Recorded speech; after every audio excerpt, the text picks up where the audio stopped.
30 июня перевернула жизнь всей семьи Сафиных. Тогда летним днем Гульгина поехала в Набережно-Челнинский колледж на экзамен. За рулем был односельчанин. В трассе М7 возле Мензелинска попала в страшный ДТП.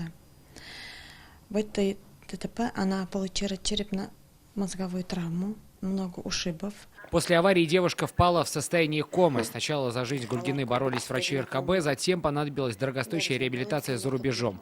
Везде все платно, порой суммы для семьи неподъемные. Дешевле всего обходилась Греция, туда и отправились. В настоящее время Гульгина находится с мамой в Греции, они получают реабилитацию. Для этого у нас ушло уже больше 2 миллионов рублей.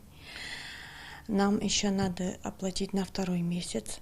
Первый месяц реабилитации семья смогла оплатить, на второй заключительный денег уже нет. Зато есть надежда, что оставшуюся сумму удастся собрать. Нужен 1 миллион 730 тысяч рублей. Реквизиты на экране. Напомним, благодаря нашим телезрителям уже удалось помочь Ярославу Сухареву. Он вернулся из Германии после успешной операции. Ему помогли собрать больше 3 миллионов рублей. Часть суммы удалось найти и на лечение Марата Сайдашева. Напомним, у него редкое неизлечимое заболевание БАС. Теперь помощь нужна Гульгине Сафиной. И есть все шансы, что она пойдет на поправку. Сергей Хайдаров, Ильшат Аюпов, Рамиль Закиев, ТНВ, Татарстан.